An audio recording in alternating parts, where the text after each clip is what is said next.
भगवत्पादाचार्य गुरुभ्यो नमः। हरिः ओम्। निखिल गुणनिकायं नित्यनिर्धूतहेयं शुभतममतिमेयं शुद्धसौख्याप्त्युपायं सकलनिगमगेयं सर्वशब्दाभिधेयं नवजलधरकायं नौमि लक्ष्मीसहायम् विघ्नौघवारणं सत्याशेषविश्वस्य कारणम् करुणा सिन्धुमानन्दतीर्थबन्धुं हरिं भजे।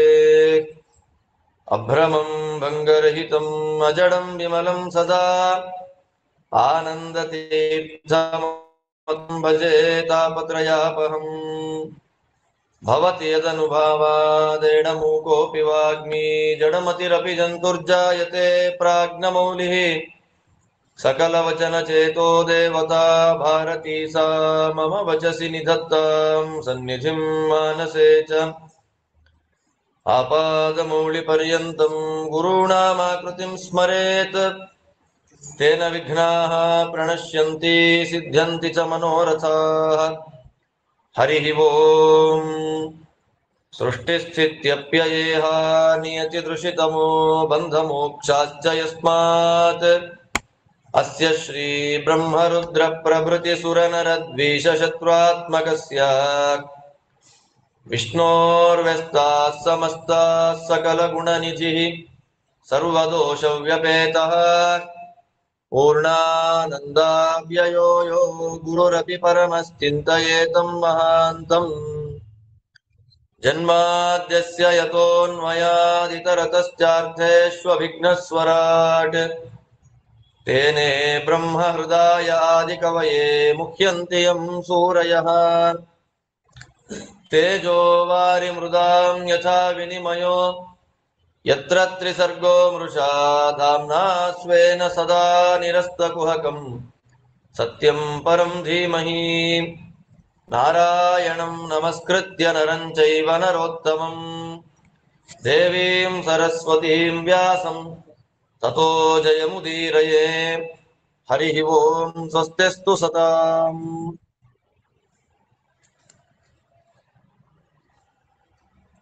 ಹಿರಣ್ಯಕಶಿಪುವಿನ ತಪಸ್ಸಿನ ಬಗ್ಗೆ ಇಲ್ಲಿ ತಿಳಿಸಿಕೊಟ್ರು. ಅವನು ಮಾಡಿದಂತಹ ಘೋರವಾದ ತಪಸ್ಸಿಗೆ ಒಲಿದ ಚತುರ್ಮುಖ ಬ್ರಹ್ಮದೇವರು ಅವನಿಗೆ ವಿಶೇಷವಾದ ವರಗಳನ್ನ ಕೊಟ್ರು. ಆ ವರಗಳನ್ನ ತಗೊಂಡ ಮೇಲೆ ಅವನಿಗೆ ತುಂಬಾ ದುರಹಂಕಾರ ಬಂದಾಗ ಮತ್ತೆ ದೇವತೆಗಳೆಲ್ಲ ದೇವರಲ್ಲಿ ಪ್ರಾರ್ಥನೆ ಮಾಡಿದಾಗ ದೇವರು ಹೇಳಿದ ಮಾತು ಒಂದೇ, ಯಾವಾಗ ಧರ್ಮಕ್ಕೆ, ದೇವತೆಗಳಿಗೆ, ನನಗೆ, ವೇದಕ್ಕೆ, ಬ್ರಾಹ್ಮಣರಿಗೆ, ಗೋವುಗಳಿಗೆ ದ್ವೇಷ ಮಾಡ್ತಾರೆ ಅವನ ಆಯಸ್ಸು ಹಾಗೇ ಕಡಿಮೆ ಆಗ್ಬಿಡುತ್ತೆ. ಮತ್ತದನ್ನ ನಾನು ಕೊಲ್ಲಬೇಕು ಅಂತಿಲ್ಲ, ಆದ್ರೆ ಹಿರಣ್ಯಕಶಿಪು ಸಾಯ್ಬೇಕಾದ್ರೆ ವಿಶೇಷವಾದಂತಹ ನಿಯಮ ಇದೆ. ನಿರ್ವೈರಾಯ ಪ್ರಶಾಂತಾಯ ಸ್ವಸುತಾಯ ಮಹಾತ್ಮನೇ ಪ್ರಹ್ಲಾದಾಯ ಯದಾ ದೃಹ್ಯೇತ್ ಹನಿಷ್ಯೇತಿ ವರೋರ್ಜಿತಂ. ಯಾರ ಮೇಲೂ ದ್ವೇಷ ಮಾಡದ ಅತ್ಯಂತ ಶಾಂತ ಸ್ವಭಾವದವನಾದ ಪ್ರಹ್ಲಾದನನ್ನ ಯಾವಾಗ ದ್ವೇಷ ಮಾಡ್ತಾನೆ ಹಿರಣ್ಯಕಶಿಪು, ಆಗ ನಾನು ಅವನನ್ನು ಏನ್ ಮಾಡ್ತೇನೆ, ನಾಶ ಮಾಡ್ತೇನೆ ಅಂತ ದೇವರೇ ದೇವತೆಗಳಿಗೆ ಹೇಳಿ ಹೋಗ್ತಾನೆ. ಹೋದ್ಮೇಲೆ ಇವನ ಆಟಾಟೋಪ ಇನ್ನೂ ಜಾಸ್ತಿ ಆಯ್ತು. ಹಿರಣ್ಯಕಶಿಪುವಿನ ಆಟಾಟೋಪ ತುಂಬಾ, ಒಂದು ವಿಷಯದಲ್ಲಿ ರಾವಣನಿಗೂ ಇವನಿಗೂ ತುಂಬಾ ಸಾಮ್ಯ. ಇಬ್ಬರು ಒಬ್ಬರೇ ಆದ್ದರಿಂದ ಅವನ ಮನೆಯಲ್ಲಿ ಚಂದ್ರ ಹತ್ತಿರಕ್ಕೆ ಬಂದು ಬೆಳದಿಂಗಳನ್ನು ಕೊಡ್ಬೇಕಂತೆ. ಬೇಸಿಗೆಗಾಲದಲ್ಲಿ ಸೂರ್ಯ ಕಡಿಮೆ ಬಿಸಿ ಮಾಡಬೇಕು, ಒಳ್ಳೆ ಗಾಳಿ ಬೀಸ್ಬೇಕು, ದುರ್ವಾಸನೆ ಬರಲೇಬಾರದು ಗಾಳಿಯಿಂದ ಅವನಿಗೆ. ಅದೆಲ್ಲ ಅವನದ್ದು ನಿಯಮಗಳು. ನವಗ್ರಹಗಳೆಲ್ಲ ಇವನಿಗೆ ಅಧೀನವಾಗಿರ್ಬೇಕು. ಒಂದು ಕಥೆ ಇದೆ, ರಾವಣ ನವಗ್ರಹಗಳನ್ನ ಮೆಟ್ಟಲು ಮಾಡಿಕೊಂಡು ಹೋಗ್ತಾ ಇದ್ದ. ಆಗ ಒಂದ್ ದಿವಸ ಅವ್ನಿಗೆ ಏನಾಯ್ತು ಅಂತ ಎಲ್ಲ ಆಲೋಚನೆ ಮಾಡಿ ಶನಿಗೆ ಹೀಗೆ ಮಲ್ಕೋ ಅಂತ, ಅಂಗಾತ ಮಲ್ಕೋ ಅಂತ ಹೇಳಿದ್ರು. ಆಗ ಅವನು ಎದೆ ಮೇಲೆ ಕಾಲಿಟ್ಟಾಗ ಶನಿ ಅವನು ನೋಡ್ಬಿಟ್ಟ. ನೋಡಿದಾಗ ರಾವಣನಿಗೆ ಶನಿಯ ಒಂದು ಪ್ರಭಾವವಾಗಿ ಅವನು ಸತ್ತೋದಾಗಿದೆ.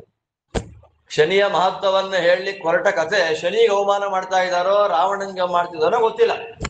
ಇದೆಲ್ಲ ಕಟ್ಟು ಕಥೆಗಳು. ಗ್ರಹಗಳು ಒಳ್ಳೇದು ಮಾಡಲ್ಲ, ಕೆಟ್ಟದು ಮಾಡಲ್ಲ. ಗ್ರಹಗಳು ತೋರಿಸೋದು ಮಾತ್ರ ಅವುಗಳ ಕೆಲಸ. ಗ್ರಹಗಳಿಗೆ ನೋಡಪ್ಪ ಇಂಥದ್ ಮಾಡಿದ್ರೆ ಈ ಕೆಲಸ ಆಗತ್ತೆ ನಿನಗೆ ಅನ್ನೋದು. ಈ ವರ್ಷ ನೋಡ್ರಿ ಆಕ್ಚುಯಲ್ ಆಗಿ ಹೋದ ವರ್ಷ ಸಂವತ್ಸರವೇ ವಿಚಿತ್ರವಾದಂತ ಸಂವತ್ಸರ. ಆದ್ರೆ ಸಮಸ್ಯೆ ಏನಿಲ್ಲ. ಈ ಸಂವತ್ಸರದಲ್ಲಿ ಸಂವತ್ಸರ ವಿಶ್ವಾವಸು, ಬಟ್ ಏನೂ ಸರಿ ಇಲ್ಲ. ಏನು ಅಂದ್ರೆ ಎಲ್ಲರಿಗೂ ಸಾಮಾನ್ಯವಾಗಿ ಒಂದು 2-3 ರಾಶಿಗಳಿಗೆ ಬಿಟ್ರೆ ಇನ್ ಎಲ್ಲರಿಗೂ ಪಂಚಮ, ಅಷ್ಟಮ, ನವಮ, 7ವರೆ ಒಂದಲ್ಲ ಒಂದು.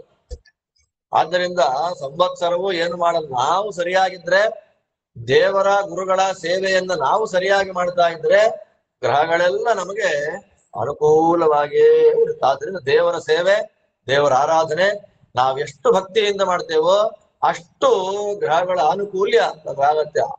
ಪುರಾಣಗಳಲ್ಲಿ ಕಥೆ ಎಲ್ಲ ಹೇಳುವಾಗ ನಾವು ಈ ಕಟ್ಟು ಕಥೆಗಳಿಗೆಲ್ಲ ಆಸ್ಪದವನ್ನ ಕೊಡ್ಲಿಕ್ಕೆ ಹೋಗಬಾರದು. ಅದರಂತೆ ಇವನು ಎಲ್ಲ ಗ್ರಹಗಳನ್ನ ತನ್ನ ಕಂಟ್ರೋಲ್ ಅಲ್ಲಿ ಇಟ್ಕೊಂಡಿದ್ದ. ಯಾರು? ಹಿರಣ್ಯಕಶಿಪು. ಇಂಥ ಸಂದರ್ಭದಲ್ಲೇ ತಸ್ಯ ದೈತ್ಯಪತೆ ಪುತ್ರ ಅಂತ ಹೇಳ್ತಾ ಅವನಿಗೆ 4 ಜನ ಮಕ್ಕಳಾಗ್ತಾರೆ. ಪ್ರಹ್ಲಾದ, ಸಕ್ಲಾದ, ಅನುಕ್ಲಾದ, ಹ್ಲಾದ. 4 ಜನ ಮಕ್ಕಳು. ಆ 4 ಜನ ಮಕ್ಕಳಲ್ಲಿ ಅತ್ಯಂತ ಪ್ರಧಾನನಾಗಿರ್ತಕ್ಕಂತಹ ವ್ಯಕ್ತಿ ಯಾರು?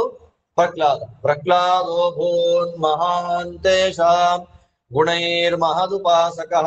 8 ಜನ ಮಕ್ಕಳಲ್ಲಿ ಎಲ್ಲ ಗುಣಗಳಿಂದ ಅತ್ಯಂತ ಉತ್ತಮನಾಗಿ ತುಂಬಾ ಶ್ರೇಷ್ಠನಾಗಿದ್ದಂತಹ ವ್ಯಕ್ತಿ ಅವನು ಪ್ರಹ್ಲಾದ. ಆ ಶ್ರೇಷ್ಠನಾಗಿರ್ಲಿಕ್ಕೆ ಏನು ಕಾರಣ ಅಂತಂದ್ರೆ ಆ ಪ್ರಹ್ಲಾದನ ಗುಣಗಳೇ ಕಾರಣ ಆಗಿದೆ. ಅವನ ಗುಣಗಳ ಬಗ್ಗೆ ಸುಮಾರು 10 ಶ್ಲೋಕದಲ್ಲಿ ಹೇಳ್ತಾರೆ. ಈ ಪ್ರಸಂಗ ಯಾವಾಗ ಆರಂಭ ಆಯಿತು ಅಂತಂದ್ರೆ ಮಹಾಭಾರತದಲ್ಲಿ ಸಭಾಪರ್ವ ಅಂತ ಬರುತ್ತೆ. ಸಭಾಪರ್ವ ಅಲ್ಲಿ ರಾಜಸೂಯ ಯಾಗ ಆಯಿತು. ಆ ರಾಜಸೂಯ ಯಾಗವಾದಾಗ ಅಲ್ಲಿ ಅಗ್ರಪೂಜೆ ಅಂತ ಮಾಡಬೇಕು. ಅಗ್ರಪೂಜೆ ಯಾರಿಗೆ ಮಾಡಬೇಕು ಅಂತ ಎಲ್ಲ ಮೀಟಿಂಗ್ ಮಾಡಿದಾಗ ಭೀಷ್ಮಾಚಾರ್ಯರನ್ನ ಕೇಳಿ ಅಂತ ಸಭೆ ತೀರ್ಮಾನ ಮಾಡಿದ್ರು. ಅಲ್ಲಿ ಭೀಷ್ಮಾಚಾರ್ಯರನ್ನ ಕೇಳ್ತಾ ಇದ್ದ ಹಾಗೆ ಭೀಷ್ಮರಂದ್ರು, ಇಲ್ಲಿ ಅಗ್ರಪೂಜೆ ಮಾಡಿಸ್ಕೊಳ್ಳಿಕ್ಕೆ ಯೋಗ್ಯನಾದ ವ್ಯಕ್ತಿ ಕೃಷ್ಣ ಅಂತಂದ್ರು. ಯಾವಾಗ ಕೃಷ್ಣನಿಗೆ ಅಗ್ರಪೂಜೆ ಮಾಡಬೇಕು ಅಂದ್ರೋ ಹೊಟ್ಟೆ ಉರಿ ಶುರುವಾಯ್ತು. ಶಿಶುಪಾಲನನ್ನ ಭಗವಂತ ಸಂಹಾರ ಮಾಡಿಬಿಟ್ಟ. ಸಂಹಾರ ಮಾಡಿದ ಮೇಲೆ ಶಿಶುಪಾಲನ ಒಳಗಿದ್ದ ಒಂದು ಜ್ಯೋತಿ ಕೃಷ್ಣನ ಒಳಗೆ ಸೇರ್ ಹೋಯ್ತು. ಅದನ್ನ ನೋಡಿ ಧರ್ಮರಾಜನಿಗೆ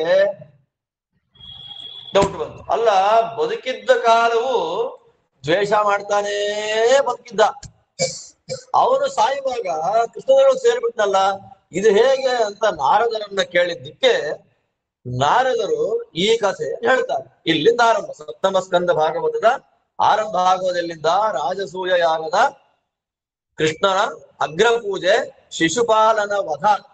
ಅಲ್ಲಿಂದ ಏನಾಯ್ತು? ಸಪ್ತಮ ಸ್ಕಂದಕ್ಕೆ ಆರಂಭ ಅಂತ ಅನ್ನೋದು ಬಂದಿದೆ. ಇದು ವೈಭವ. ಅಂದ್ರೆ ಮಹಾಭಾರತಕ್ಕೂ ಭಾಗವತಕ್ಕೂ ಪರಸ್ಪರವಾಗಿ ಲಿಂಕ್ ಇದೆ ಅನ್ನೋದನ್ನ ತೋರಿಸಿಕೊಡತಕ್ಕಂತಹ ಒಂದು ಪ್ರಧಾನವಾದ ಭಾಗ. ಈ ಕಾರಣದಿಂದ ಅಲ್ಲಿ ಹೇಳುವಾಗ ಕೆಲವನ್ನ ಮಾಡಿ, ಕೆಲವರು ಪ್ರೀತಿ ಮಾಡಿ ಮೋಕ್ಷಕ್ಕೆ ಹೋಗ್ತಾರೆ, ಕೆಲವರು ಕಾಮದಿಂದ ಮೋಕ್ಷಕ್ಕೆ ಹೋದ್ರು, ಕೆಲವರು ಭಯದಿಂದ ಮೋಕ್ಷಕ್ಕೆ ಹೋದ್ರು. ಹಾಗೆಲ್ಲ ಹೇಳುವಾಗ ನಾರದರಂತಾರೆ, ಗೋಪ್ಯ ಕಾಮಾತ್ ಭಯಾತ್ ಕಂಸಃ ದ್ವೇಷಾತ್ ಚೈದ್ಯಾದಯೋ ನೃಪ. ಗೋಪಿಕಾ ಸ್ತ್ರೀಯರಿಗೆ ಮೋಕ್ಷ ಅದು ಹೇಗಾಯ್ತು ಅಂದ್ರೆ ಭಾಗವತ ನಾರದರು ಹೇಳ್ತಾರೆ, ಗೋಪಿಕಾ ಸ್ತ್ರೀಯರಿಗೆ ಮೋಕ್ಷ ಹೇಗಾಯ್ತು ಅಂದ್ರೆ ಕಾಮದಿಂದ. ಕಾಮದಿಂದ ಮೋಕ್ಷ ಆಗತ್ತಾ ಅಂದ್ರೆ ಆಚಾರ್ಯ ನಿರ್ಣಯ ಮಾಡ್ತಾರೆ, ಕಾಮ ಜಾಸ್ತಿ, ಭಕ್ತಿ ಇದೆ, ಅದರಲ್ಲಿ ಪ್ರಪೋರ್ಷನ್ ಯಾವ ಜಾಸ್ತಿ ಅಂದ್ರೆ ಕಾಮ ಅದರಲ್ಲಿ ಜಾಸ್ತಿ ಇದೆ. ಆದ್ದರಿಂದ ಆ ಮೂಲಕವಾಗಿ ಅವ್ರಿಗೆ ಏನಾಯ್ತು? ಮೋಕ್ಷ. ಗೋಪ್ಯ ಕಾಮ. ಕಂಸನಿಗೆ ಹೆಂಗೆ ಮರಣ ಆಯ್ತು ಅಂತಂದ್ರೆ ಭಯಾತ್ ಕಂಸ. ಕಂಸ ಹೇಗ್ ಸತ್ತ ಅಂದ್ರೆ ಭಯದಿಂದ. ಭಯದಿಂದ ಕಂಸ ಸತ್ತ ಹೆಂಗೆ ಅಂತಂದ್ರೆ ಕಂಸನ ಒಳಗೆ ಇಬ್ರಿದ್ದಾರೆ. ಯಾರಿದ್ದಾರೆ? ಒಬ್ಬ ಕಾಲನೇಮಿ ಅನ್ನುವಂತ ದೈತ್ಯ, ಇನ್ನೊಬ್ಬರು ಭೃಗು ಮಹರ್ಷಿಗಳು. ಆದ್ದರಿಂದ ಕೃಷ್ಣ ಕಂಸನನ್ನ ಸಂಹಾರ ಮಾಡ್ತಾ ಇದ್ದ ಹಾಗೆ ಯಾರಿಗೆ ಮೋಕ್ಷ ಆಯ್ತು ಅಂದ್ರೆ ಕಂಸನ ಒಳಗಿದ್ದಂತಹ ಭೃಗುಮುನಿಗಳಿಗೆ ಮೋಕ್ಷ, ಅವನ ಒಳಗಿದ್ದಂತಹ ಕಾಲನೇಮಿಗೆ ಅಂಧಂತಮಸ್ಸು. ಅದರಿಂದ ಭಯದಿಂದ ಕಂಸ. ಇನ್ನು ಶಿಶುಪಾಲಾದಿಗಳಿಗೆಲ್ಲ ಮೋಕ್ಷ ಹೇಗಾಯ್ತು ಅಂತಂದ್ರೆ ದ್ವೇಷ ಚೈದ್ಯಾದಯೋ ನೃಪ. ಚೈದ್ಯ ಈ ಶಿಶುಪಾಲ ಮೊದಲಾದವರಿಗೆಲ್ಲ ಹೇಗೆ ಮೋಕ್ಷ ಆಯ್ತು ಅಂದ್ರೆ ದ್ವೇಷದಿಂದ. ದೇವರನ್ನ ದ್ವೇಷ ಮಾಡಿ ಮೋಕ್ಷಕ್ಕೆ ಹೋಗ್ಬೋದಾ ಅಂತ ಪ್ರಶ್ನೆ ಇಲ್ಲ. ದ್ವೇಷದಿಂದ ಯಾವತ್ತಿಗೂ ಮೋಕ್ಷ ಇಲ್ಲ, ಭಕ್ತಿಯಿಂದಲೇ ಮೋಕ್ಷ. ಶಿಶುಪಾಲನಿಗೆ ಮೋಕ್ಷ ಆಯ್ತು ಅಂತ ಅರ್ಥ. ಶಿಶುಪಾಲನ ಒಳಗೆ ಇಬ್ಬರಿದ್ದಾರೆ. ಇಬ್ರು ಯಾರು? ಒಬ್ಬ ಆದಿದೈತ್ಯ ಹಿರಣ್ಯಕಶಿಪು, ಇನ್ನೊಬ್ಬ ಭಗವಂತನ ಭಕ್ತನಾದ ಜಯ. ಆದ್ರಿಂದ ಮೋಕ್ಷ ಆಗಿದ್ಯಾರಿಗೆ? ಜಯನಿಗೆ. ಅಂಧತಮಸ್ಯೆ ಆಗಿದ್ಯಾರಿಗೆ?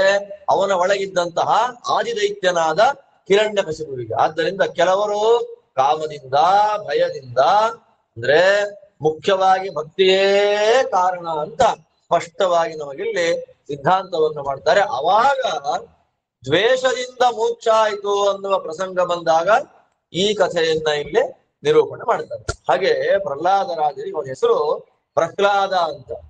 4 ಜನ ಹೆಣ್ತಾ ಬಂದು, ಪ್ರಹ್ಲಾದ, ಸಕ್ಲಾದ, ಅನುಕ್ಲಾದ, ಕ್ಲಾದ ಅಂತ ಚೆನ್ನಾಗಿದೆ ಹೆಸರು. ಎಲ್ಲ ಅಂತ್ಯಪ್ರಾಸ ಇದೆಲ್ಲ.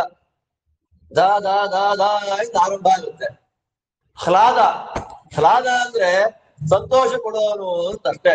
ಅದ್ರ ಮೇಲೆ ಬಂದ್ರೆ ಅನುಕ್ಲಾದ, ಸುಮ್ಮನೆ ಯಾವುದೋ ಪದಾರ್ಥ ನೋಡಿದ್ವಿ ಸಂತೋಷ ಆಯ್ತು. ಅನುಕ್ಲಾದ ಅಂದ್ರೆ ನಮ್ಮ ಮನಸ್ಸು ಚೆನ್ನಾಗಿದ್ರೆ ಅದನ್ನ ನೋಡಿದಾಗ ಸಂತೋಷ. ಏನೇ ಚೆನ್ನಾಗಿರೋ ಪದಾರ್ಥ ಎದುರಿಗಿದ್ರು ನಮ್ ಮನಸ್ಸೇ ಸರಿಗಿಲ್ಲ ಅಂತಂದ್ರೆ ಎದುರಿಗೆ ವೈಕುಂಠನೇ ಇರ್ಲಿ ಸಂತೋಷ ಆಗಲ್ಲ. ಅನುಕ್ಲಾದ ಮನಸ್ಸನ್ನ ಡಿಪೆಂಡ್ ಮಾಡ್ಕೊಂಡು ಎದುರಿಗಿರೋ ಪದಾರ್ಥ ಖುಷಿ ಕೊಡುತ್ತೋ ಇಲ್ವೋ. ಇನ್ನೊಬ್ಬ ಇದ್ದಾನೆ ಸಕ್ಲಾದ. ಸಕ್ಲಾದ ಅಂದ್ರೆ ಸಂತೋಷದ ಜೊತೆನಲ್ಲೇ ಯಾವಾಗ್ಲೂ ಇರೋನು. ದೊಡ್ಡವನು ಯಾರು? ಪ್ರಹ್ಲಾದ. ಹೆಸರು ಪ್ರ ಅಂತಂದ್ರೆ ದೇವರು. ದೇವರಿಗೆ ಕೆಲವು ರಹಸ್ಯ ಹೆಸರುಗಳಿದೆ. ಆ, ಕ, ಯ, ವಿ, ಪ್ರ, ಸಂ, ಭೂ, ಮ. ಇದೆ ದೇವರ ಹೆಸರು. ಇದೆಲ್ಲ ಅಕಯ ಪ್ರವಿ ಸಂಭೂಮ ಸಕಹ ವಿಷ್ಣು ವಾಚಕ ಸ ಕ ಏಕಾಕ್ಷರಗಳಿದೆಲ್ಲ. ಹಾಗೆ ಪ್ರ ಅಂದ್ರೆ ಯಾರು? ದೇವರು. ಪ್ರ ಅನ್ನುವ ಹೆಸರಿನ ದೇವರಿಂದಲೇ ಸಂತೋಷವನ್ನ ಪಡೆದವನು ಯಾರು ಅಂದ್ರ ಅದಕ್ಕೆ ಆತ್ಮಾರಾಮ ಅಂತ. ಆತ್ಮಾರಾಮ ಅಂದ್ರೇನು? ನಮಗೆ ಸುಖ ಬರಬೇಕು, ಸಂತೋಷ ಆಗ್ಬೇಕು ಅಂದ್ರೆ ಬೇರೆ ಬೇರೆ ಪದಾರ್ಥಗಳು ಇರ್ಬೇಕು. ಪ್ರಹ್ಲಾದನಿಗೆ ಆಗಲ್ಲ. ಹೊರಗಿನ ಯಾವ ಪದಾರ್ಥಗಳು ಬೇಡ, ಒಳಗಡೆ ಅಂತರ್ಯಾಮಿಯಾದ ದೇವರ ದರ್ಶನವನ್ನ ಮಾಡ್ತಾ ಸಂತೋಷ ಪಡತಕ್ಕಂತ ವ್ಯಕ್ತಿ. ಆದ್ದರಿಂದ ಅವನ ಹೆಸರೇನು? ಆದ್ದರಿಂದ ಹೊರಗಡೆಯಲ್ಲಿ ಎಷ್ಟೇ ತೊಂದರೆಗಳಿರ್ಲಿ ಅವನ ಮಾನಸಿಕವಾದಂತಹ ಸಂತೋಷಕ್ಕೆ ಕೊರತೆನೇ ಇಲ್ಲ. ಆದ್ರಿಂದ ಅವನು ಯಾರು? ಪ್ರಹ್ಲಾದ. ಯಾಕೆ ಅಂತಂದ್ರೆ ಅವನಲ್ಲಿ ಹರಿಗುರುಗಳ ವಿಶೇಷವಾದ ಅನುಗ್ರಹ. ಗರ್ಭದಲ್ಲಿರುವಾಗಲೇ ನಾರದರು ಉಪದೇಶ ಎಷ್ಟು ಬರುತ್ತೆ. ಅವ್ನು ಹೇಗಿದ್ದ ಅವನು ಅಂತಂದ್ರೆ ರಹಿತ ಆಸುರ ಅಸುರ. ಅವನ್ ಜಾತಿ ಯಾವುದು? ಅಸುರ ಜಾತಿ. ಆದ್ರೆ ಅಸುರ ಜಾತಿಯವರಿಗೆ ಇರಬೇಕಾದ ಯಾವ ಲಕ್ಷಣವೂ ಅವನಿಗಿಲ್ವೇ. ಯಾರಿಂದಲೂ ಬೇಜಾರಾಗಲ್ಲ ಅವನಿಗೆ. ಎಲ್ರನ್ನೂ ನಗನಗ್ತಾ ಮಾತಾಡಿಸ್ತಾನೆ. ದಾಸವತ್ಸನ್ನ ಕಾರ್ಯಾಂಗ್ರಿಹಿ. ದೊಡ್ಡವರು ಯಾರಾದ್ರೂ ಬಂದು ಬಿಟ್ರು ಅಂತಂದ್ರೆ ಅವರ ಕಾಲ ಹತ್ತಿರದಲ್ಲಿ ಬಿದ್ದಿರ್ತಾನೆ. ಗುರುಶ್ವೀಶ್ವರ ಭಾವನಃ. ಜ್ಞಾನಿಗಳು ಬಂದ್ರು ಅಂತಂದ್ರೆ ಅವರೊಳಗೆ ದೇವರಿದ್ದಾರೆ, ಗುರುಗಳ ಒಳಗೆ ದೇವರಿದ್ದಾರೆ ಅಂತ ಚಿಂತನೆ ಮಾಡತಕ್ಕಂತ ಮಹಾನುಭಾವ ಪ್ರಹ್ಲಾದ. ಅವನ ಗುಣಗಳನ್ನೆಲ್ಲ ಹೀಗೆ. ಅವನು ಕ್ವಚಿತ್ ಹಸತಿ. ಒಂದೊಂದ್ಸಲ ಸುಮ್ಮನೆ ನಗ್ತಾ ಇರ್ತಾನಂತೆ, ಇನ್ನೊಂದ್ಸಲ ಜೋರಾಗಿ ಅಳ್ತಾನಂತೆ, ಇನ್ನೊಂದು ಸಲ ಭೂಮಿಯಲ್ಲಿ ಬಿದ್ದು ಭೂಮಿಯಲ್ಲಿರೋ ಧೂಳು ಕಸ ಎಲ್ಲ ಮೈ ಮೇಲೆ ಹಾಕೊಂತಾನಂತೆ. ಹಾಕೊಂಡ ಅಲಂಕಾರ ಎಲ್ಲ ಕಿತ್ತು ಬಿಸಾಕ್ಬಿಡ್ತಾನಂತೆ. ಯಾಕೆ ಅಂತಂದ್ರೆ ಒಳಗಿರುವ ದೇವರನ್ನು ನೋಡಿ ಸಂತೋಷ ಆಗ್ತಾ ಇದೆ ಅವನಿಗೆ. ಆ ಸಂತೋಷವನ್ನು ಎಕ್ಸ್ಪ್ರೆಸ್ ಮಾಡುವ ಕ್ರಮ ಯಾವುದು ಅಂದ್ರೆ ಹೀಗೆ. ನೋಡಿದವ್ರಿಗೆ ಹುಚ್ಚ ಅನ್ಕೋಬೇಕು, ನೋಡಿದವರು ಹುಚ್ಚ ಅನ್ಕೊಳ್ಬೇಕು. ಯಾಕೆ ಅಂದ್ರೆ ಜ್ಞಾನಿಗಳ ವೈಭವ ಏನು ಅಂತಂದ್ರೆ ಆದಷ್ಟು ನಮಗೆಲ್ಲ ಏನು ಅಂತಂದ್ರೆ ಸಮಾಜದಲ್ಲಿ ನಮಗೆ ಮನ್ನಣೆ ಬೇಕು, ನಮ್ನೆಲ್ಲ ಗುರುತಿಸ್ಬೇಕು, ಸನ್ಮಾನ, ಮಾತು, ಕತೆ, ಮರ್ಯಾದೆ ಎಲ್ಲ ಎಕ್ಸ್ಪೆಕ್ಟ್ ಮಾಡ್ತೀವಿ. ಆದ್ರಿಂದ ನಮ್ಗೆ 50-50 ನಮ್ಗೆ 50-50 ಅಂತ ಹೇಳಕ್ ಆಗಲ್ಲ. 10-90 ಪುಣ್ಯಗಳು. ಈ ಅವಧೂತರು ಅಂತ ಇರ್ತಾರೆ ಜ್ಞಾನಿಗಳು, ಅವರಿಗೆಲ್ಲ ಏನು ಅಂದ್ರೆ ಸಮಾಜದಲ್ಲಿ ಮನ್ನಣೆಗಳೇ ಬೇಡ ಅವರಿಗೆ. ಅಂಥವ್ರೊಬ್ರು ಇದ್ರೂ ಅಂತಲೇ ಗೊತ್ತಿಲ್ಲ, ಅವ್ರು ಹುಟ್ಟಿದ್ದು ಗೊತ್ತಿಲ್ಲ, ಸಾಧನೆ ಮಾಡಿದ್ದು ಗೊತ್ತಿಲ್ಲ, ಹೋಗಿದ್ದು ಗೊತ್ತಿಲ್ಲ. ಲೋಕಕ್ಕೆ ಅವ್ರು ಹ್ಯಾಕ್ ಕಾಣ್ತಾ ಇರ್ತಾರೆ ಅಂದ್ರೆ ಅಳುವರೋ, ರೋಧಿಸುವರೋ, ನಾಟ್ಯವಾಡೋರೋ, ಅವ್ರ ವೈಭವ ಹಾಗವರದ್ದು. ಆದ್ದರಿಂದ ಅಂಥವ್ರು ನೋಡಿ ಜನ ಅವರಿಂದ ಆದಷ್ಟು ದೂರ ಇಟ್ಬಿಡ್ಬೇಕು. ಇದಕ್ಕೆ ಕಾರಣ ಏನು ಅಂದ್ರೆ ದತ್ತಾತ್ರೇಯ ರೂಪದ ಭಗವಂತ ಮಾಡಿದ ಪಾಠ. ಪ್ರಹ್ಲಾದರಾಜರಿಗೆ ದತ್ತಾತ್ರೇಯನ ಪಾಠ ಆಗಿದೆ. ದತ್ತಾತ್ರೇಯ ವೈಭವ ಏನು ಅಂತಂದ್ರೆ ಅವನಷ್ಟೇ 24 ಗಂಟೆ ಕೈಯಲ್ಲಿ ಮದ್ಯಪಾನ ತರ ಕುಡಿತಾ ಇರೋದು, ಪಕ್ಕದಲ್ಲಿ ಹೆಣ್ಮಕ್ಳು ಸಹವಾಸ ಮಾಡ್ತಿರೋದು. ಅದನ್ನ ನೋಡಿ ಅವನ ಹತ್ರ ಓದ್ಬೇಕು ಅನ್ಕೊಂಡ್ರೆ ದೂರ ಓಡಬಿಡ್ಬೇಕು. ಆಮೇಲೆ ಮಹಾನ್ ಭಾವನಾದಂತಹ ಒಬ್ಬ ವ್ಯಕ್ತಿ ಅವನೇನ್ ಮಾಡ್ತಾನೆ, ಇಷ್ಟೆಲ್ಲಾ ನಾಟಕ ಮಾಡಿದ್ರು ದತ್ತಾತ್ರೇಯ ನೀನೇ ಬೇಕು, ನೀನು ಕುಡಿತಿರೋದು ಮದ್ಯ ಅಲ್ಲ ಅಮೃತ ಅಂತ ನಂಗೆ ಗೊತ್ತಿದೆ, ನಿನ್ನ ಪಕ್ಕದಲ್ಲಿರುವಂತ ಹೆಣ್ಣು ಮಗಳು ಅನಘಾದೇವಿ ಲಕ್ಷ್ಮಿ ಅಂತ ನಂಗೆ ಗೊತ್ತಿದೆ, ನಾರಾಯಣ ಅಸುರ ಮೋಹ ಮಾಡ್ತಾ ಇದ್ಯಾ, ದಯಮಾಡಿ ನಿನ್ ಶಿಷ್ಯರನ್ನಾಗಿ ಸ್ವೀಕಾರ ಮಾಡಿಕೊಂಡು ಪಾಠ ಮಾಡುವಂತ ಕೇಳಿದಾಗ ದತ್ತಾತ್ರೇಯ ಇವ್ರಿಗೆಲ್ಲ ಅಲರ್ಕ, ಯದು, ಹೈಹಯ, ಪ್ರಹ್ಲಾದ ಮೊದಲಾದವರಿಗೆಲ್ಲ ಏನ್ ಮಾಡಿದ, ಪಾಠ ಮಾಡಿದ. ಅಂದ್ರೆ ಗುರುಗಳು ಹೇಗೋ ಶಿಷ್ಯ ಹಾಗೆ. ಅವನೇನ್ ಮಾಡ್ದ, ಪ್ರಹ್ಲಾದ್ ದತ್ತಾತ್ರೇಯ ಆಗಿದ್ನಲ್ಲ ಇವನ್ ಹೇಗಿದ್ದ ಪ್ರಹ್ಲಾದ, ಸೇಮ್ ಹಾಗೆ. ನೋಡಿದವರು ಈ ಮಗುಗೆ ಬುದ್ಧಿ ಬೆಳವಣಿಗೆ ಆಗಿಲ್ಲ, ತಲೆ ಕೆಟ್ಟು ಹೋಗಿದೆ ಇದಕ್ಕೆ ಅಂತ ಅನ್ಕೊಳ್ಬೇಕು. ಆದ್ರೆ ಮನಸ್ಸಿನಲ್ಲಿ ಆತ್ಮಾರಾಮ. ಒಂದು ಮಾತು ಹೇಳ್ತಾರೆ ಇಲ್ಲಿ, ಕೃಷ್ಣ ಗ್ರಹ ಗೃಹೀತಾತ್ಮ ನವೇದ ಜಗದೀದೃಶಂ. ನಮ್ಮ ನಿಮ್ಮ ತರ ಜೀವನ ಅಲ್ವೇ ಅಲ್ವಂತೆ ಪ್ರಹ್ಲಾದನಿಗೆ ಒಂದು ಭೂತ ಹಿಡ್ಕೊಂಡ್ಬಿಟ್ಟಿದೆ. ತುಂಬಾ ಚೆನ್ನಾಗಿ ಹೇಳ್ತಾರೆ, ಪ್ರಹ್ಲಾದರಾಜನಿಗೆ ಏನ್ ಹಿಡಿದಿದೆ, ಭೂತ ಗ್ರಹ. ಯಾವ ಗ್ರಹ, ಕೃಷ್ಣ ಎನ್ನುವಂತಹ ಗ್ರಹ ಅವನಿಗೆ ಹಿಡ್ಕೊಂಡ್ಬಿಟ್ಟಿದೆ. ಆದ್ದರಿಂದ ನಾವು ನೋಡುವಂತೆ ಜಗತ್ತನ್ನ ಪ್ರಹ್ಲಾದ ನೋಡಲ್ಲ.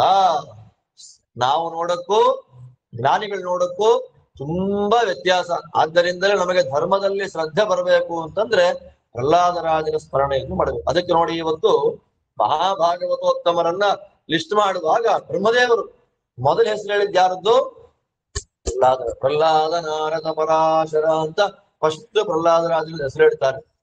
6ನೇ ಸ್ಕಂದದಲ್ಲಿ ಬಂತು. ಯಮಧರ್ಮರಾಜರು 12 ಜನ ಮಹಾಭಾಗವತರ ಲಿಸ್ಟ್ ಅನ್ನು ಮಾಡಬೇಕಾದ್ರೆ ಪ್ರಹ್ಲಾದ ಅಂತ ಅವ್ರ ಹೆಸರು ಹೇಳಿದ್ರು. ಅದಕ್ಕೆ ನಾನು ಹೇಳಿದ್ದು ಧ್ರುವರಾಜರಿಗೂ ಪ್ರಹ್ಲಾದರಾಜರಿಗೂ ವ್ಯತ್ಯಾಸ ಏನು ಅಂದ್ರೆ ಇಷ್ಟೇ, ದೇವರನ್ನ ಅನಿಮಿತ್ತವಾಗಿ ಪ್ರಾರ್ಥನೆಯನ್ನು ಮಾಡಿದವರು ಪ್ರಹ್ಲಾದರಾಜರು, ನಿಮಿತ್ತವನ್ನ ಇಟ್ಟುಕೊಂಡು ಅದು ಬೇಕು ಸಂಕಲ್ಪ ಇಟ್ಟುಕೊಂಡು ಪ್ರಾರ್ಥನೆ ಮಾಡಿದ್ಯಾರು ಧ್ರುವರಾಜರು.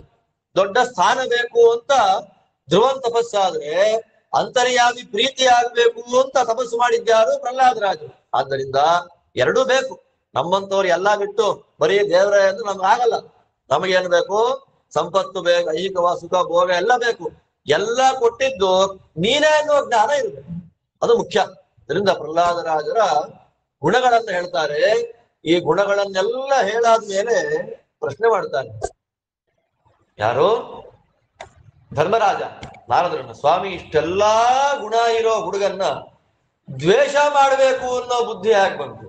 ತಸ್ಮಿನ್ ಮಹಾಭಾಗವತೆ ಮಹಾಭಾಗೇ ಮಹಾತ್ಮನಿ ಹಿರಣ್ಯ ಕಶಿಪೂರಾಜನ್ ಕಥಂ ವಿದ್ವೇಷಮ.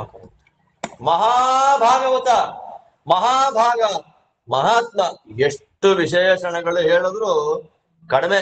ನೋಡಿ, ಮಹಾಭಾಗವತ ಅಂದ್ರು, ಮಹಾಭಾಗ ಅಂದ್ರು, ಮಹಾತ್ಮ ಅಂದ್ರು. ನಾವಿಲ್ಲಿ ಪ್ರಹ್ಲಾದರಾಜರನ್ನ ಮಹಾತ್ಮ ಪ್ರಹ್ಲಾದ ಅಂತ ಕರಿತೀವಿ. ಯಾವನಿಗೋ ತಗೊಂಡು ಮಹಾತ್ಮ ಅಂತೀವಿ ನಾವು ಅಲ್ವಾ? ಮಹಾತ್ಮ ಅನ್ನುವ ಶಬ್ದ ಎಷ್ಟು ದೊಡ್ಡ ಅರ್ಥವನ್ನು ಕೊಡುತ್ತೆ ಗೊತ್ತಾ? ಲೋಕದಲ್ಲಿರುವ ಸಾತ್ವಿಕ ಜೀವರಲ್ಲೇ ಉತ್ತಮವಾದ ಜೀವ ಅಂತ ಅರ್ಥ. ಮತ್ತೆ ಮಹಾತ್ಮ ಅಂದ್ರೆ ಮಹತ್ತತ್ವಾಭಿಮಾನಿಗಳಾದ ಚತುರ್ಮುಖ ಬ್ರಹ್ಮದೇವರ ಸನ್ನಿಧಾನ ಪಾತ್ರ.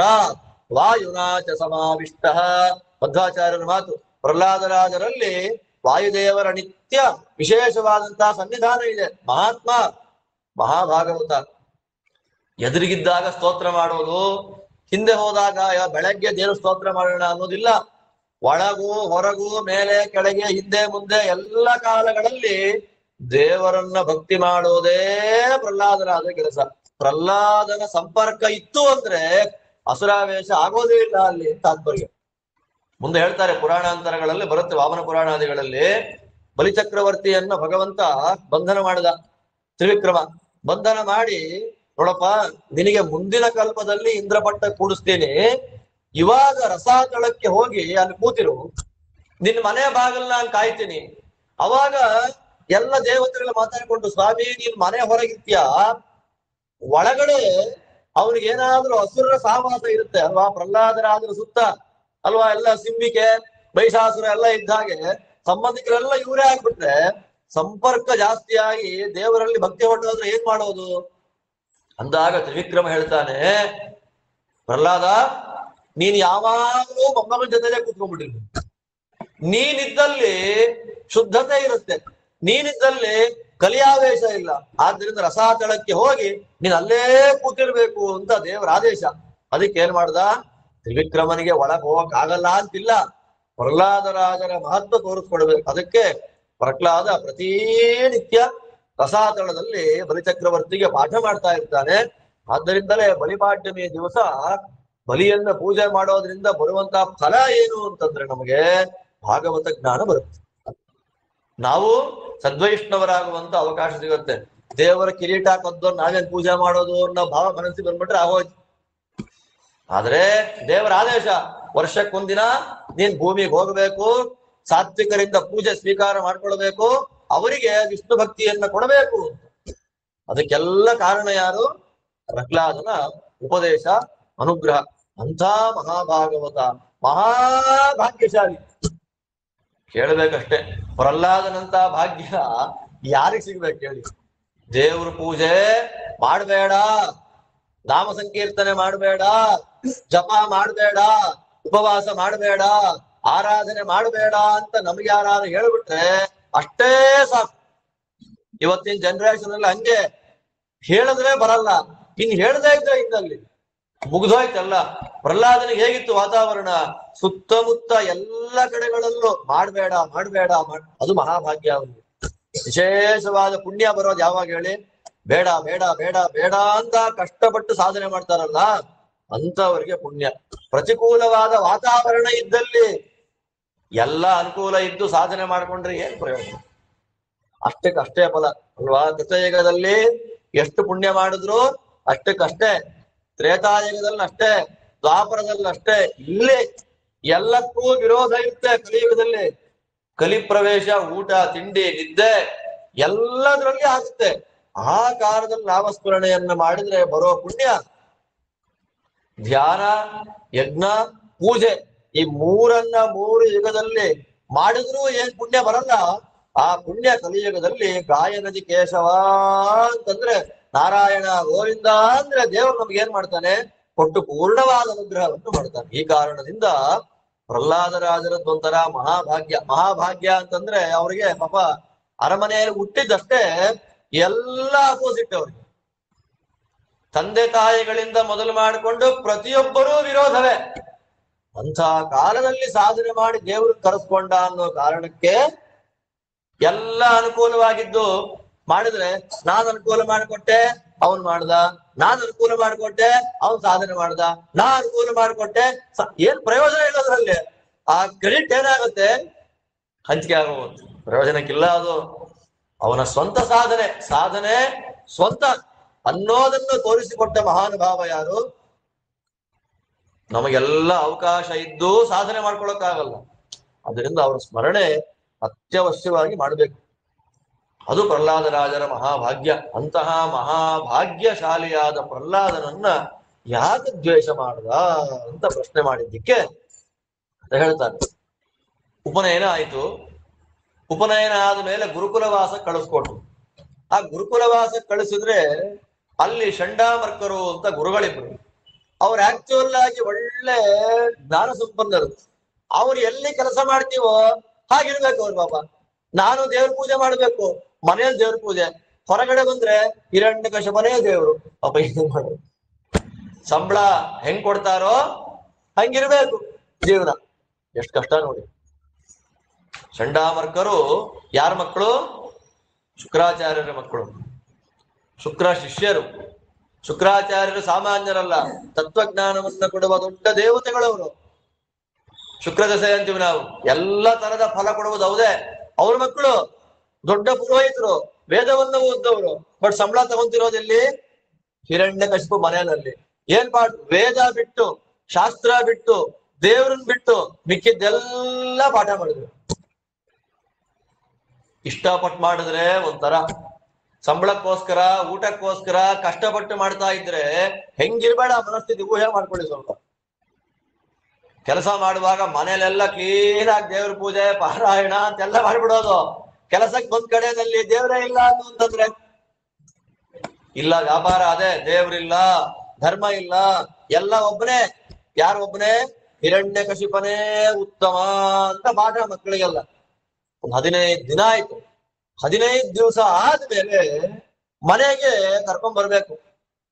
ಅನಧ್ಯಯನ ಮನೆಗೆ ಕರ್ಕೊಂಡು ಬಂದಾಗ ತೊಡೆ ಮೇಲೆ ಕೂಡಿಸ್ಕೊಂಡ ಹಿರಣ್ಯಕಶಿಪು ಮಗನನ್ನು.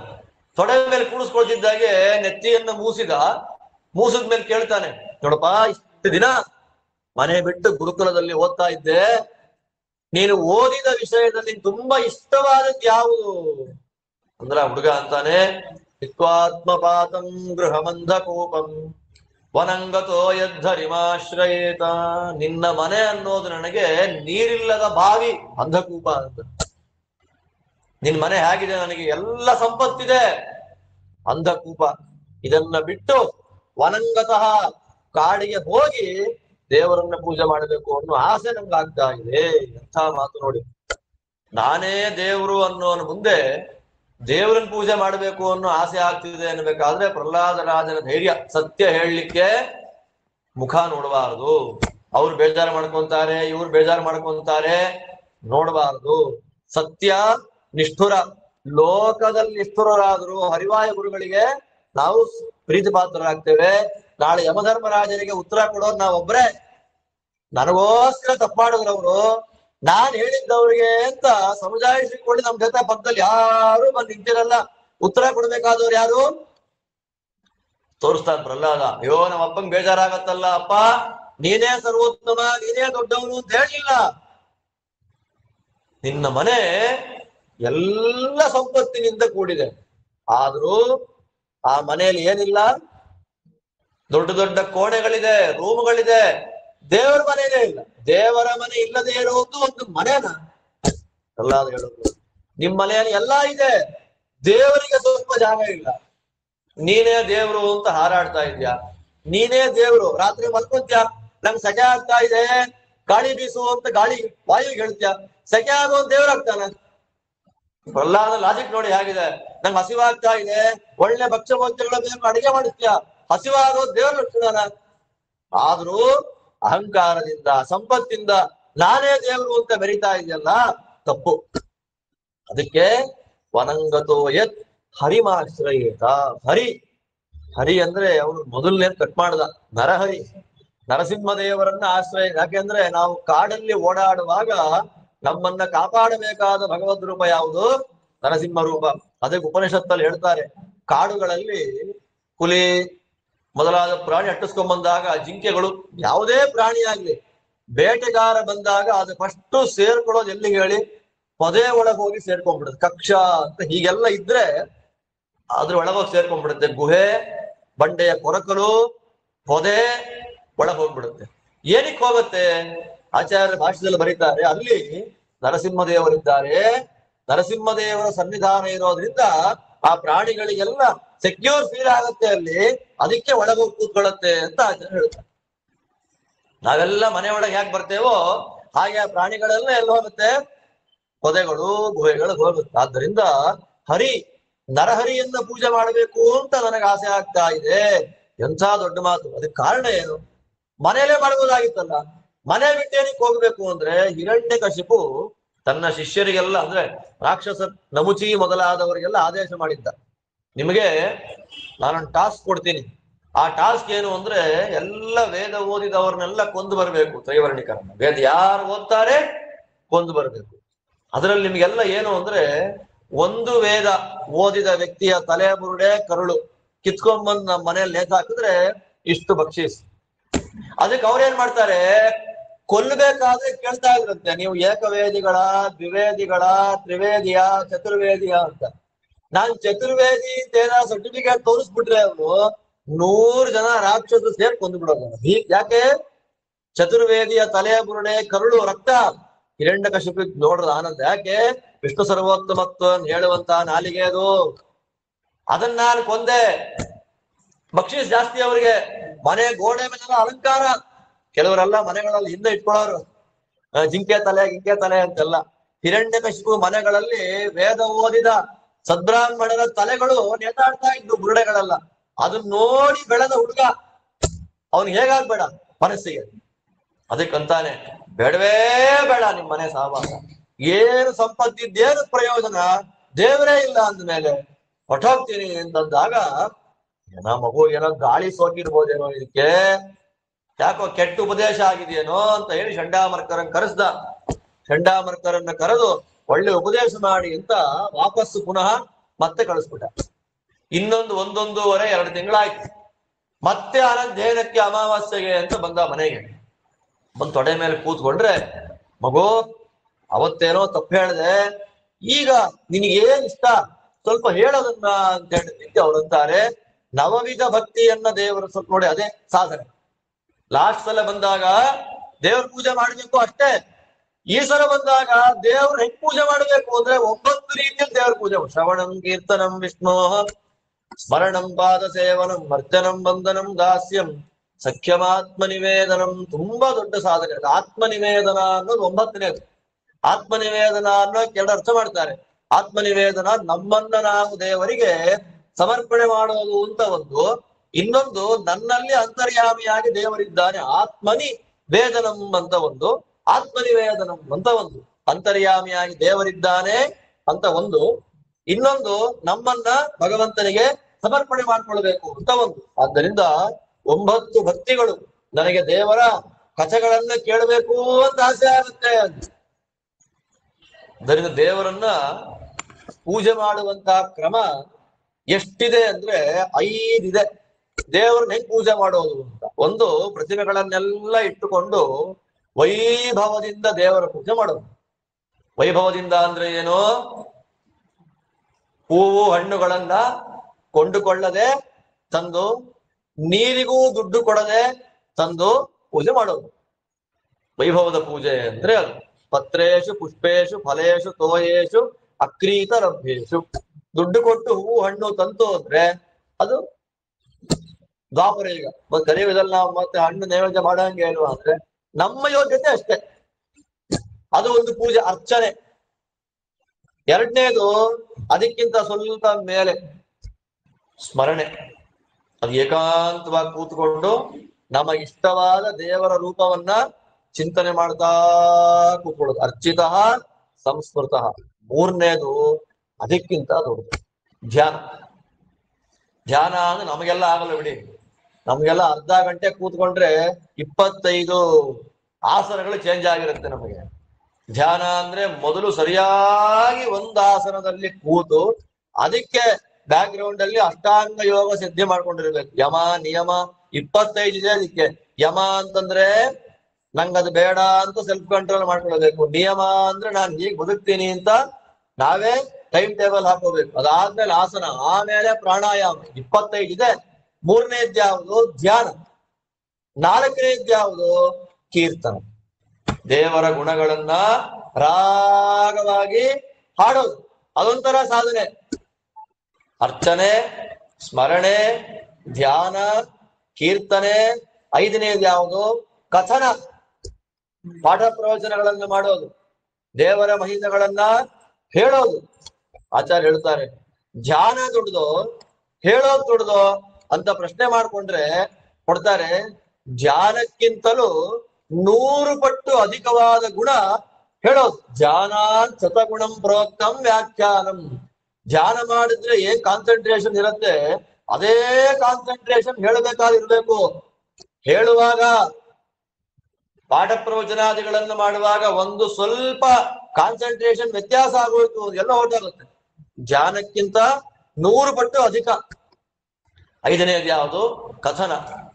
ನಮ್ಗಿದ್ ಯಾವುದೂ ಮಾಡಕ್ಕಾಗಲ್ಲ ಅಲ್ವಾ? ಕರೆಕ್ಟ್ ಆಗಿ ಪೂಜೆ ಮಾಡಕ್ ಆಗಲ್ಲ, ಮಂತ್ರ ತಂತ್ರ ಗೊತ್ತಿಲ್ಲ, ಸ್ಮರಣೆ ಮಾಡ್ಲಿಕ್ಕೆ ಗುಣಗಳು ಗೊತ್ತಿಲ್ಲ, ಧ್ಯಾನ ಮಾಡ್ಲಿಕ್ಕೆ ಸದುಪದೇಶ ಇಲ್ಲ, ರಾಗವಾಗಿ ಹಾಡ್ಲಿಕ್ಕೆ ಸಂಗೀತ ಗೊತ್ತಿಲ್ಲ, ಸಾಹಿತ್ಯ ಗೊತ್ತೇ ಇಲ್ಲ, ಮತ್ತೆ ಕಥನ ಮಾಡ್ಲಿಕ್ಕೆ ಪಾಠ ಕೇಳಲಿಲ್ಲ. ನಮ್ಮಂತವ್ರಿಗೆ ಏನು ಸಾಧನೆ ಅಂತಂದ್ರೆ ಶ್ರವಣ. ಅರ್ಚಿತ, ಸಂಸ್ಮೃತ, ಧ್ಯಾತ, ಕೀರ್ತಿತ, ಕಥಿತ, ಶ್ರುತ. ಆರನೇದ್ ನಮ್ಗೆ ಯಾವುದು? ಶ್ರವಣ. ನಮ್ಗೇನೂ ಗೊತ್ತಿಲ್ಲ ಅಂತ ಅಂದ್ಕೊಂಡ್ರು ಮಾಡ್ಬೇಕಾದ್ದೇನು? ಶ್ರವಣ. ನನಗೆಲ್ಲಾ ಗೊತ್ತು ಅಂದ್ರು ಮಾಡ್ಬೇಕಾದ್ದೇನು? ಶ್ರವಣ. ನಂಗೆ ಜ್ಞಾನವೇ ಇಲ್ಲ ಅಂದ್ರೆ ಗುರುಗಳ ಮುಂದೆ ಕೂತ್ಕೊಂಡು ಪಾಠ ಕೇಳುವಂತಾರೆ. ನನಗೆಲ್ಲಾ ಗೊತ್ತಿದೆ ಅಂದ್ರುನು ಇನ್ನೂ ಕ್ಲಾರಿಟಿ ಬರಕ್ಕೆ ಪಾಠ ಕೇಳುವಂತ. ಮಂಗಳ ಆದ್ಮೇಲೆ ಒಂದ್ 5 ವರ್ಷ ಎಕ್ಸ್ಪೀರಿಯನ್ಸ್ ಆದ್ಮೇಲೆ ಗುರುಗಳಲ್ಲಿ ಇನ್ನೂ ಪಾಠ ಕೇಳಿದಾಗ ನಮಗ್ ಗೊತ್ತಾಗೋದ್ರಿಂದ ನನಗೇನು ಗೊತ್ತಿಲ್ಲ ಅಂತ ಗೊತ್ತಾಗ. ನನಗೇನು ಗೊತ್ತಿಲ್ಲ. ಮಧ್ಯ ವಿಜಯ ಪಾಠ ಆಗಿ 22 ವರ್ಷ ಆಯ್ತು. ಮೊನ್ನೆ ಉಡುಪಿಯಲ್ಲಿ ಪ್ರವಚನಕ್ಕೆ ಹೋದಾಗ ಒಂದು ಪ್ರಶ್ನೆ ನನ್ನೊಬ್ಬರು ಕೇಳಿದ್ರು. ಅವ್ರಿಗೆ 93-94 ವರ್ಷ, ವೃದ್ಧ ವಿದ್ವಾಂಸರವರು, ತುಂಬಾ ವಯಸ್ಸಾದವರು.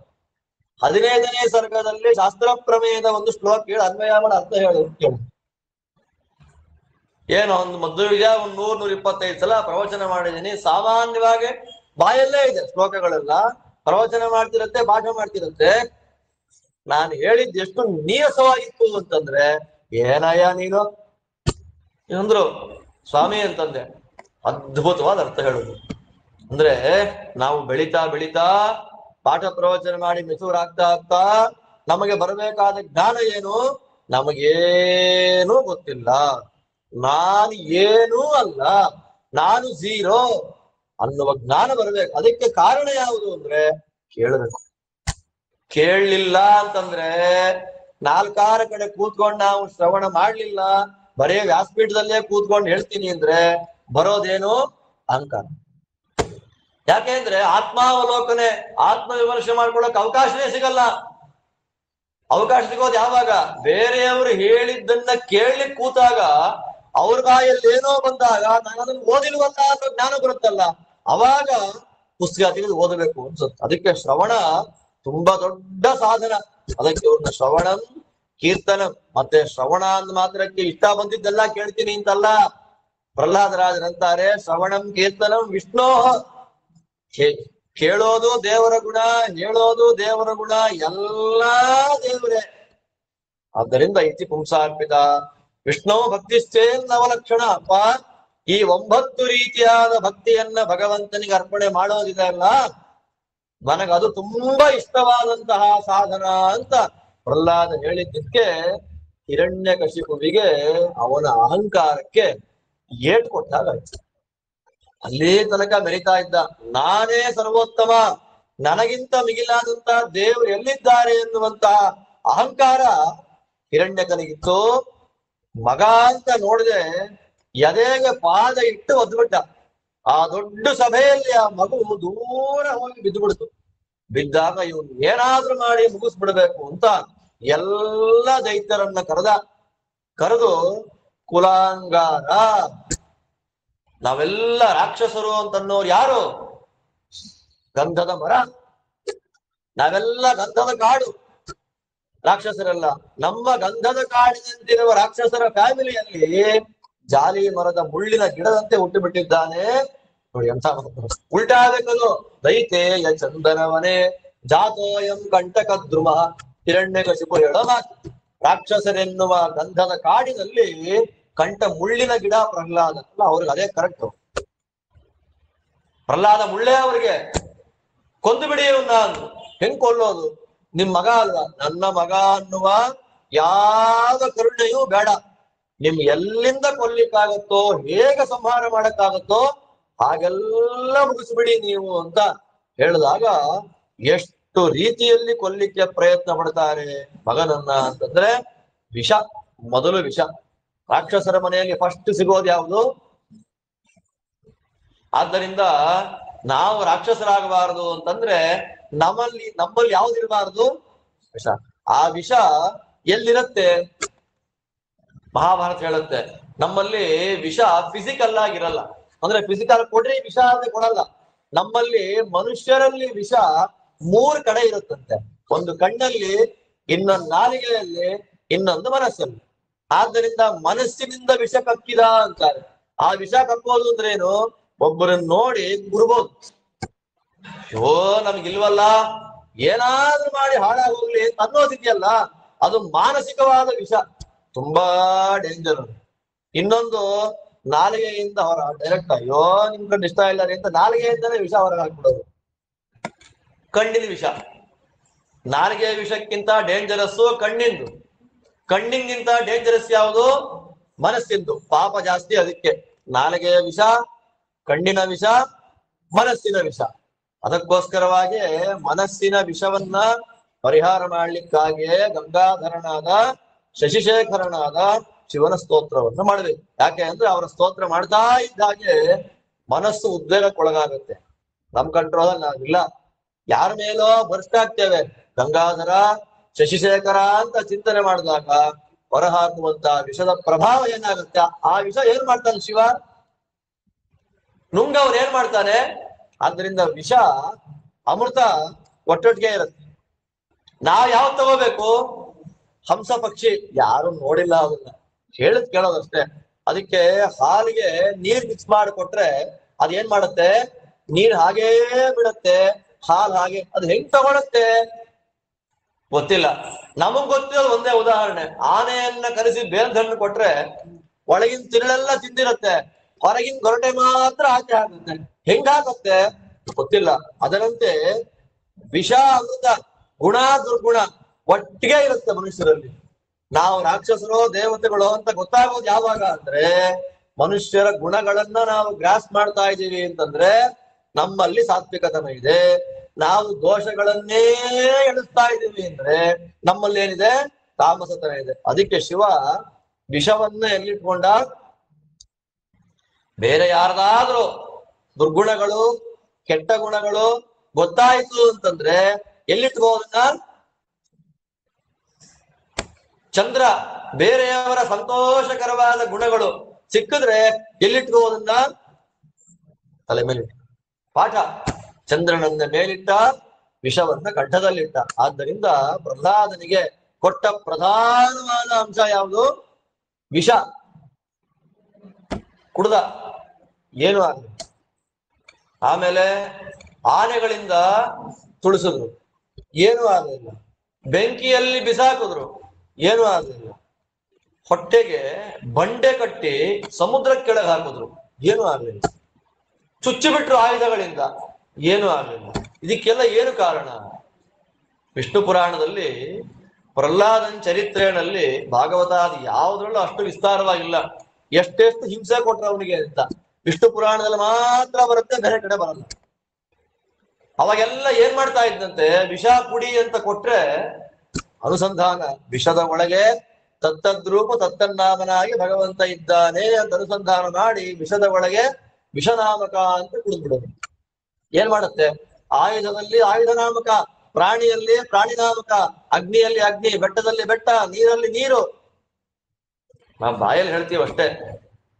ನೀರಲ್ಲಿ ನಡ್ಕೊಂಡು ಹೋಗ್ಬಿಡ ಮೇಲೆ ನೀನು ಅಂದ್ರೆ ಓಡ್ಬಿಡ್ತೀವಿ ನಾವು ಸೀದಾ ಅಲ್ಲೇ ಅಲ್ವಾ? ಬೆಂಕಿ ಮುಟ್ಟು ಅಂದ್ರೆ ಒಂದ್ ಮಂಗಳಾರತಿ ಒತ್ತಿ ಹಾಕ್ಬಿಟ್ರೆ ಆಗೋಯ್ತು ನಮ್ಗೆ. ಆಗಲ್ಲ. ಹಾಗಲಕಾಯಿ ಕಹಿ ತಿಂದ್ರೆ ಆಗಲ್ಲ, ತಕ್ಷಣ ಬಾಯಿ ಸಕ್ಕರೆ ಹಾಕೋಬೇಕು. ವಿಷ ಇಲ್ಲಿ ಒಂದು ಹಾಗಲಕಾಯಿ ಹಾಗೆ ಕಚಕ್ಕ ಕತ್ಕೊಂಡು ತಿನ್ನು ಅಂದ್ರೆ ವಾಂತಿ ಬರ್ತಪ್ಪ ನಮ್ಗೆ ಅಂತೀವಿ. ವಿಷದ ಕಹಿ. ಪಾಠ ಮಾಡ್ತಾರೆ, ಎಲ್ಲ ಪದಾರ್ಥದಲ್ಲಿ ಆಯಾ ರೂಪನಾಗಿ ಆಯಾ ನಾಮಕನಾಗಿ ದೇವರಿದ್ದಾನೆ ಅಂತ ಅನುಸಂಧಾನ ಮಾಡಿಕೊಂಡ್ರೆ ಸಾಕು, ದೇವರೇನ್ ಮಾಡ್ತಾನೆ? ಆದ್ದರಿಂದ ದೇವರಿಗೆ ವಾಸುದೇವ ಅಂತ ಹೆಸರು.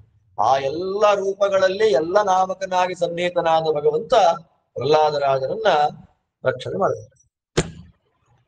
ಇದಕ್ಕೆ ಇನ್ನೊಂದು ಕತೆ ಕಟ್ತಾರೆ. ಏನು ಅಂದ್ರೆ, ನಮ್ಮ ಅಣ್ಣನಿಗೆ ತೊಂದ್ರೆ, ಅಣ್ಣನ ಮಗನೇ ಆದ್ದರಿಂದ ನಾನು ನಮ್ಮ ಅಣ್ಣನ ಮಗನ್ ಹಿಡ್ಕೊಂಡು ಆತ್ಮಹತ್ಯೆ ಮಾಡ್ಕೊಳ್ತೀನಿ ಅಂತ ಹಿರಣ್ಯಕಶಿಪುವಿನ ತಂಗಿ ಅವಳೇನ್ ಮಾಡ್ತಾಳೆ? ಹೋಲಿಕಾ ಅಂತ ಅವಳ ಹೆಸರಂತೆ. ಕಥೆ ಕಟ್ಟೋದು ಇವರೆಲ್ಲ. ಅವಳು ಮಗುವನ್ನ ತೊಡೆ ಮೇಲೆ ಕೂಡಿಸ್ಕೊಂಡು ಬೆಂಕಿಯಲ್ಲಿ ಕೂತ್ಕೊಂಡ್ಲು. ಅವಾಗ ಹೋಲಿಕೆ ಸುಟ್ಟೋದ್ಲು. ಸುಟ್ಟೋದ್ಮೇಲೆ ಹಿರಣ್ಯ ಇವನು ಪ್ರಹ್ಲಾದ ಉಳ್ಕೊಂಡ. ಅವಾಗ ಪುಸ್ತಕ ಬರ್ದಿದ್ದಾರೆ. ಅವಾಗ ಹಿರಣ್ಯ ಕಶಿಪು ಪ್ರಹ್ಲಾದನನ್ನ ನೀನ್ ಹೇಗೆ ಇದು ಮಾಡಿದ್ದೆ, ನಿನ್ನಿಂದ ಅತ್ತೆ ಸತ್ತೋದಲ್ಲ, ನಿನ್ನಿಂದ ಅವತ್ತಿನಿಂದ ಅತ್ತೆಯ ಪ್ರೀತಿಗಾಗಿ ಹೋಳಿಗೆ ಭಕ್ಷ್ಯ ಮಾಡಿಕೊಂಡು ಅವಳ ಹೋಳಿಗೆ ಮಾಡೋದು ಹಿರಣ್ಯ ಕಶಿಪು ತೆಂಗಿ ಪ್ರೀತಿಗಾಗಿ ತಿನ್ಬೇಕ ನಾವು. ಪುಸ್ತಕ ಬರ್ತಿದ್ದಾರೆ, ಪುಸ್ತಕ ಇದೆ. ಅವತ್ತಿನಿಂದ ಹೋಲಿಕಾ ಅಂತ ಅವಳ ಹೆಸರು. ಅವಳ ಪ್ರೀತಿಗಾಗಿ ನಾವು ಮನೆಯಲ್ಲಿ ಹೋಳಿಗೆ ಭಕ್ಷ್ಯ ಮಾಡ್ಕೊಂಡು ತಿನ್ಬೇಕಂತೆ. ಅವ್ರ ಮನೆಯಲ್ಲಿ ಶುದ್ಧವಾಗಿ ದೇವರ ನೈವೇದ್ಯ ಮಾಡ್ಕೊಂಡು ತಿನ್ನೋಣ ಅಂದ್ರೆ ಆ ಪುಸ್ತಕ ನೋಡಿದವ್ರಿಗೆ ಏನನ್ಸುತ್ತೆ, ಯಾವಳೋ ರಾಕ್ಷಸಿ ಅವಳ ಪ್ರೀತಿಗಾಗಿ ಹೋಳಿ ಹುಣ್ಣಿಮೆ ಅಂತ ಬಂತು. ಈಗೆಲ್ಲ ತಲೆಹರಟೆ. ದಶಮಸ್ಕಂದ ಹೊರಟು ಹೋದ್ರು ಹುಚ್ಚುಚ್ಚಿದೆ. ವಸುದೇವ ಕೃಷ್ಣನ್ ತಗೊಂಡು ಹೋದ್ರೆ ಯಮುನಾ ನದಿ ತುಂಬಿ ಹರಿದು ಹೋಗ್ತಾ ಇದೆ. ಏನ್ ಮಾಡ್ಬೇಕು ಅಂತ ಗೊತ್ತಿಲ್ಲ. ದೇವತೆಗಳನ್ನೆಲ್ಲ ಪ್ರಾರ್ಥನೆ ಮಾಡ್ತಾರೆ, ಯಾರು ಸಪೋರ್ಟಿಂಗ್ ಬರ್ಲಿಲ್ಲ. ಅವಾಗ ಅಶರೀರವಾಣಿಯಾಗಿ ನೀನು ನಿರ್ವಿಘ್ನ ಪರಿಸಮಾಪ್ತಿಗ ಗಣೇಶನ್ ಪೂಜೆ ಮಾಡಿಲ್ಲ, ಅದಕ್ಕೆ ನಿನಗೆ ವಿಘ್ನ ಬಂತು ಅಂತ ಹೇಳಿದ್ದಕ್ಕೆ ಮಗುವನ್ ನೆಲದ ಮೇಲೆ ಇಟ್ಟು ನೋಡಿ, ಮಳೆಯಲ್ಲಿ ನೆಲದ ಮೇಲಿಟ್ಟು ಗಣೇಶನ್ ಪೂಜೆ ಮಾಡಿದ್ದಕ್ಕೆ ಗಣೇಶನ ಅನುಗ್ರಹದಿಂದ ಯಮುನೆ ದಾರಿ ಬಿಟ್ಟು. ಹೀಗೆಲ್ಲ ಕಥೆ ಬರೀತಾರೆ. ಕರಸ್ಥ ದೇವಸ್ಯ ಕುತೋಂತರಾಯ, ವಾದಿರಾಜರ ಮಾತು.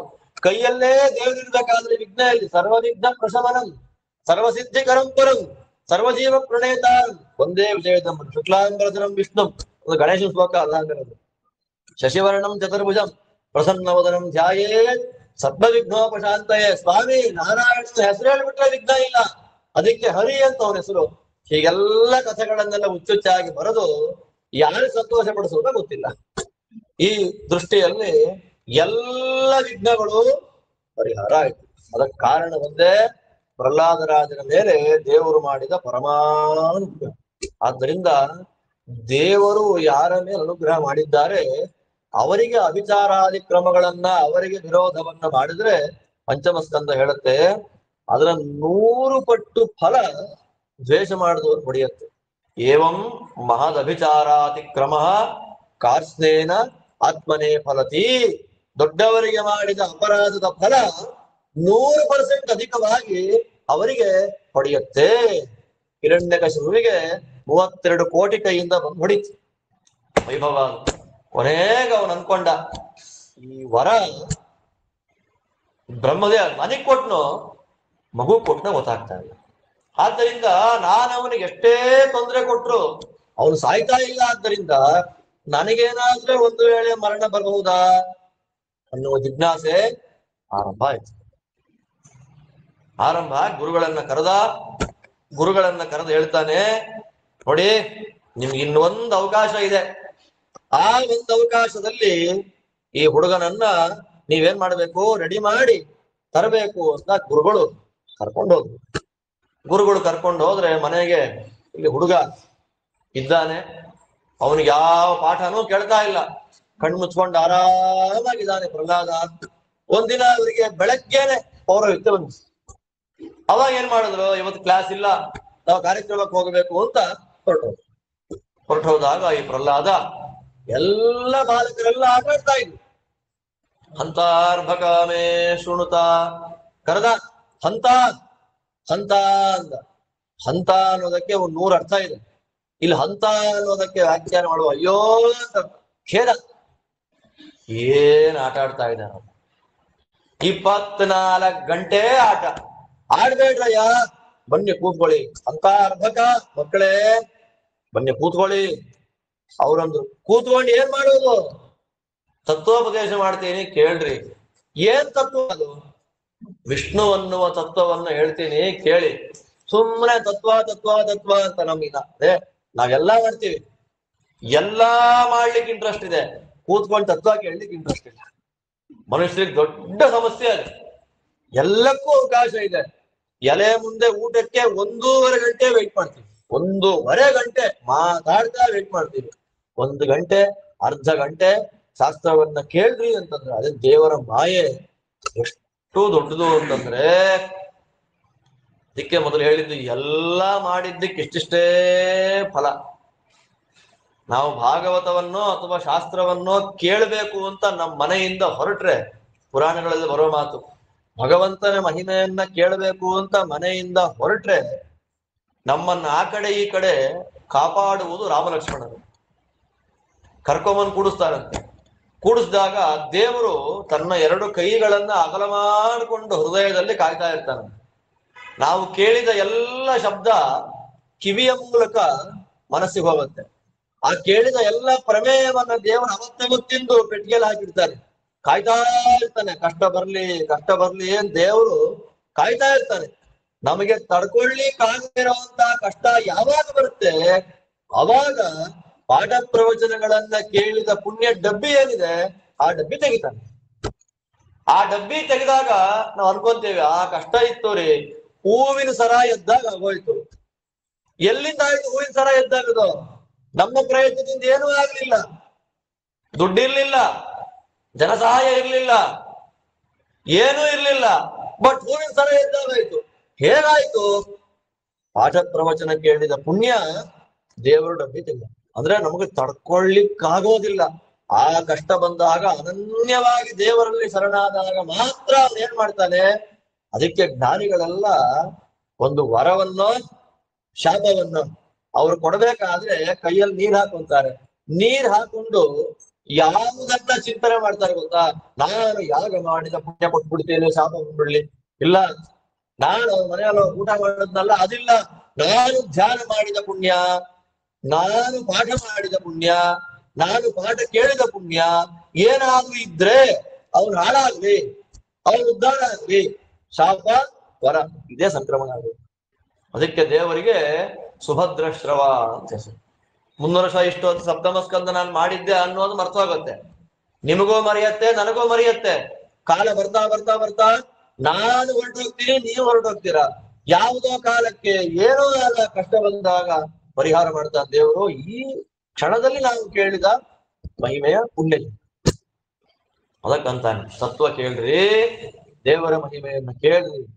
ಅವಾಗ ಅವರಂದು ನೋಡಪ್ಪ, ದೇವರ ಮಹಿಮೆ ಕೇಳಬೇಕು ಅಂತ ಹೇಳ್ತಾ ಇದ್ಯಾ, ಅವನು ಅಲ್ಲೆಲ್ಲ ಕೂತ್ಕೊಂಡಿದ್ದಾನೆ. ಆ ದೇವರ ಮಹಿಮೆಯನ್ನ ಇಲ್ಲಿ ಕೂತ್ಕೊಂಡು ನಾವ್ ಹೆಂಗ್ ಕೇಳೋದು? ನಮ್ಗೆ ಇಲ್ಲಿ ತನಕ ದೇವರು ಅಂದ್ರೆ ಪರಿಚಯವೇ ಇಲ್ಲ. ನಮಗೆಲ್ಲ ದೇವರು ಅಂದ್ರೆ ಯಾರು? ಹಿರಣ್ಯಕಶಿಪುನೇ ದೇವ್ರು ನಮ್ಗೆ. ಆದ್ರಿಂದ ಅವನಿಗಿಂತ ಬೇರೆ ಯಾವ ದೇವ್ರನ್ನ ಹೆಂಗ್ ಕೇಳೋದು? ಅವನು ಎಲ್ಲಿದ್ದಾನೆ ಇದಕ್ಕೆ ಪ್ರಹ್ಲಾದ ಅಂತ. ಬೇರೆಯವರ ಬಗ್ಗೆ ಎಲ್ಲ ತಿಳ್ಕೊಳ್ಳೋದು ಕಷ್ಟ, ದೇವರ ಬಗ್ಗೆ ಸುಲಭ. ಯಾಕೆ ಅಂದ್ರೆ ದೇವರು ಎಲ್ಲರ ಒಳಗೆ ಕೂತ್ಕೊಂಡು ಬಿಟ್ಟಿದ್ದಾನೆ. ಆತ್ಮತ್ವಾತ್ ಸರ್ವಭೂತಾನ ಸಿದ್ಧತ್ವಾದೇವ ಸರ್ವತಃ. ಎಲ್ಲರ ಒಳಗೆ ಅಂತರ್ಯಾಮಿಯಾಗಿ ದೇವರು ಇರೋದ್ರಿಂದ ಆ ದೇವರನ್ನ ನೋಡೋದು, ಕೇಳೋದು, ಮಾತಾಡ್ಸೋದು ತುಂಬಾ ಸುಲಭ. ಅವಾಗ ಅವರಂತಾರೆ, ಅಲ್ವೋ ಪ್ರಹ್ಲಾದ, ಹುಟ್ಟಿದಾಗಿಂದ ಒಟ್ಟಿಗೆ ಆಟ ಆಡ್ತಾ ಇದೀವಿ ನಾವು, ನಿನಗಿದೆಲ್ಲ ನಮಗ್ ಗೊತ್ತಿಲ್ಲದೆ ಇರೋ ವಿಷಯ ನಿನಗೆ ಎಲ್ಲಿಂದ ಗೊತ್ತಾಯ್ತು? ಅವಾಗ ಅವರಂತಾರೆ, ನಮ್ಮಮ್ಮ ದೇವತೆಗಳೆಲ್ಲ ಇಂದ್ರ ಹೊಡಿಬೇಕು ಅಂತ ಬಂದಾಗ ನಾರದರು ಕರ್ಕೊಂಡು ಹೋದ್ರು. ನಾರದರನ್ನು ಯಾರೂ ಮರೆಯೋ ಹಾಗೆ ಇಲ್ಲ. ಒಂದರ್ಥದಲ್ಲಿ ಭಾಗವತ ನಿಂತಿರೋದೇ ನಾರದರೇ. ಎಲ್ಲ ಜ್ಞಾನಿಗಳಿಗೂ ಗುರುಗಳಾಗಿ ಬಂದವರು ಮಹಾನುಭಾವರಾದ ನಾರದರೇ. ನಾವು ಅವ್ರು ಯಾವತ್ತು ಹುಟ್ಟಿದ್ರು ಅನ್ನೋದೇ ಮರ್ತೋಗ್ಬೇಕು. ಅವರ ವೈಭವ ಏನು, ಅವರ ಚಿಂತನೆಗಳೇನು ಎಲ್ಲ ಅಂದ್ರೆ ದೇವರು ಮರೆಸ್ಬಿಡ್ತಾನೆ. ಹಾಗಾಗತ್ತೆ. ಈ ಕಾರಣದಿಂದ ಅಂತಹ ನಾರದ ಮಹಾಮುನಿಗಳು ನಮ್ಮಮ್ಮನಿಗೆ ಉಪದೇಶ ಮಾಡಿದ್ರು, ಟೈಮ್ ಪಾಸ್ ಆಗ್ಲಿ ಅಂತ. ಅವಳು ಗರ್ಭಿಣಿ, ಆಯಾಸವಾಗಿ ನಿದ್ದೆ ಮಾಡ್ತಾ ಇತ್ತು. ಒಳಗಿದ್ದ ನಾನು ಕೇಳ್ತಾ ಇದ್ದೆ. ನೋಡಿ, ನಾರದರಿಗೆ ಇನ್ನಿಷ್ಟು ಲಕ್ಷ ವರ್ಷ ಆದ್ಮೇಲೆ ನರಸಿಂಹನ ಸಾಕ್ಷಾತ್ಕಾರ ಪ್ರಹ್ಲಾದನಿಗೆ ಆಗತ್ತೆ ಅಂತ ಗೊತ್ತು. ಮಂತ್ರೋಪದೇಶ ಮಾಡಿಬಿಟ್ಟಿತ್ತು. ನಮೋ ಭಗವತೆ ತಸ್ಮೈ ಪುರುಷಾಯ ಮಹಾತ್ಮನೆ ಹರಯೇ ಅದ್ಭುತ ಸಿಂಹಾಯ ಬ್ರಹ್ಮಣೇ ಪರಮಾತ್ಮನೇ. ನರಸಿಂಹದೇವರನ್ನ ಸಾಕ್ಷಾತ್ಕಾರ ಮಾಡ್ಕೊಳ್ಳಿಕ್ಕಿರತಕ್ಕಂತ ಪ್ರಧಾನವಾದ ಬೀಜ ಮಂತ್ರ, ನಾರದರು ಗರ್ಭದಲ್ಲಿ ಉಪದೇಶ ಮಾಡಿದ ಮಂತ್ರ. ಭಾಗವತ ಧರ್ಮಗಳನ್ನೆಲ್ಲ ಉಪದೇಶ ಮಾಡಿಬಿಟ್ರು ನಾರದರು. ತಾಯಿಗೆ ಕಾಲಗತಿಯಲ್ಲಿ ಮರ್ತೋಯ್ತು. ನಂಗ್ ನೆನಪಿದೆ, ಅದನ್ನ ನಾನು ಹೇಳ್ತೀನಿ ಅಂತ ಕೇಳಿದಾಗ, ದೇವರ ಮಹಿಮೆಯನ್ನ ಶ್ರವಣ ಮಾಡಬೇಕು ಅನ್ನೋ ಬುದ್ಧಿ ಎಲ್ಲಿಂದ ಬರುತ್ತೆ ಅಂದ್ರೆ, ಪ್ರಹ್ಲಾದ ಕೆಲವು ಸಾಧನೆಗಳನ್ನು ಹೇಳ್ತಾರೆ. ಗುರು ಶುಶ್ರೂಷಯ ಭಕ್ತ್ಯ, ಗುರುಗಳ ಸೇವೆಯನ್ನ ಮಾಡಬೇಕು. ಗುರು ಸೇವೆಯನ್ನ, ಇವಾಗ ನಮ್ಗೆಲ್ಲ ಗುರುಗಳು ಇಲ್ಲ, ಸೇವೆನೂ ಇಲ್ಲ, ಆತರ ಆಗೋಗಿದೆ ಬಿಡಿ. ಶಾಸ್ತ್ರದಲ್ಲಿ ಗುರು ಸೇವಾ ಅಂತ ಬರುತ್ತೆ. ಗುರುಗಳ ಅನುಗ್ರಹ ಪೂರ್ಣವಾಗಿ ನಮಗಾಗ್ಲಿಲ್ಲ ಅಂದ್ರೆ, ನಾವು ಗುರುಗಳ ಸೇವೆಯನ್ನ ಕಂಪ್ಲೀಟ್ ಆಗಿ ಮಾಡ್ಲಿಲ್ಲ ಅಂತಂದ್ರೆ, ಗುರು ಶಿಷ್ಯ ಇಬ್ಬರಿಗೂ ಯೋಗ್ಯತೆನೇ ಇಲ್ಲ ಅಂತಂದ್ರೆ, ವಿದ್ಯೆ ಸಿದ್ಧಿ ಆಗಲ್ಲ. ನಮಗೇನು ಒಳ್ಳೇದಾಗಿದೆ ಅದೆಲ್ಲ ಗುರುಗಳಿಂದ, ದೇವರಿಂದ. ಏನಾದ್ರೂ ಕೆಟ್ಟದಾದ್ರೆ ನನ್ನ ಜನ್ಮಾಂತರದ ಪಾಪ.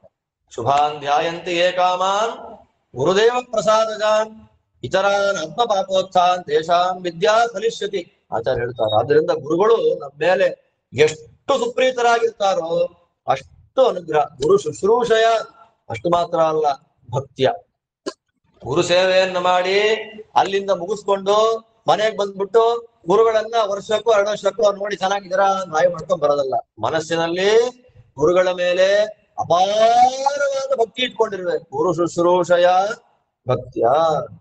ನಾವು ಗುರುಗಳಲ್ಲಿ ಹೇಗೆಲ್ಲ ಭಕ್ತಿ ಮಾಡ್ತೀವಿ ಹಾಗೆಲ್ಲ ದೇವರು ನಮ್ಮನ್ನ ರಕ್ಷಣೆ ಮಾಡ್ತಾ ಇರ್ತಾನೆ.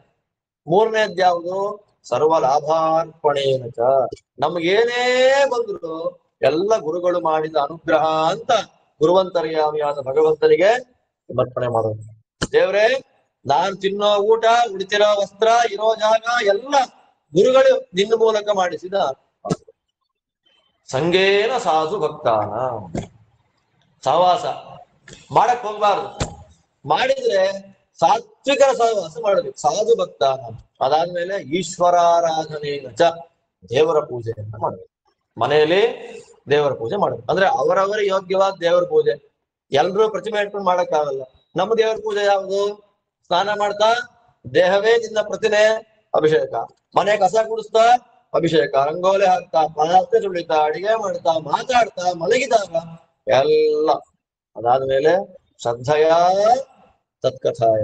ಹೀಗೆ ಭಾಗವತಾದಿ ಗ್ರಂಥಗಳಾಗುವಾಗ ಶ್ರದ್ಧೆಯಿಂದ ಅವನ ಕಥೆಯನ್ನು ಕೇಳಿ. ತಲ್ಲಿಂಗೇಕ್ಷಾರ್ಹಣಾದಿಭಿ. ತೀರ್ಥಕ್ಷೇತ್ರ ಯಾತ್ರೆಗಳನ್ನ ಮಾಡಬೇಕು. ತೀರ್ಥಕ್ಷೇತ್ರ ಯಾತ್ರೆಗಳನ್ನ ಮಾಡಿ ಆ ಮೂಲಕ ದೇವರ ದರ್ಶನವನ್ನ ಪ್ರತಿಮೆಗಳಲ್ಲಿ ಮಾಡುವಂತಹ ಪ್ರಯತ್ನ. ಒಳ್ಳೆ ಶುದ್ಧವಾದ ತೀರ್ಥಗಳಲ್ಲಿ ಸ್ನಾನ ಇತ್ಯಾದಿಗಳೆಲ್ಲ ಮಾಡಬೇಕು. ಹೀಗೆಲ್ಲ ಮಾಡೋದ್ರಿಂದ ಏನಾಗುತ್ತೆ? ಭಕ್ತಿ ಅನ್ನೋದು ದೇವರಲ್ಲಿ ಬರುತ್ತೆ. ಒಳ್ಳೆ ಗುರುಗಳು ಸಿಗ್ತಾರೆ. ಆ ಗುರುಗಳ ಮೂಲಕ ಏನಾಗುತ್ತೆ? ತತ್ವಜ್ಞಾನ ಬರುತ್ತೆ ಅಂತ ಹೇಳಿ ಪ್ರಹ್ಲಾದ ರಾಜರು ಮಕ್ಕಳಿಗೆ ತತ್ವೋಪದೇಶ ಮಾಡ್ತಾರೆ. ಇನ್ನೊಂದು ಸ್ವಲ್ಪ ತತ್ವೋಪದೇಶ ಆದ್ಮೇಲೆ ಹಿರಣ್ಯಕಶಿಪಿಗೆ ವಿಷಯ ಗೊತ್ತಾಗಿ ಎಲ್ಲಿದ್ದಾನೆ ಅಂತ ಹೇಳಿ ಕಂಬದಿಂದ ಭಗವಂತನನ್ನು ಹೊರಗೆ ತರಿಸುವಂತಹ ಪ್ರಮೇಯ. ಅದನ್ನೆಲ್ಲ ಮತ್ತೆ ನಾಳೆ ಅನುಸಂಧಾನ ಮಾಡೋಣ ಅಂತ ಹೇಳ್ತಾ ಶ್ರೀಕೃಷ್ಣ ಅರ್ಪಣಮಸ್ತು.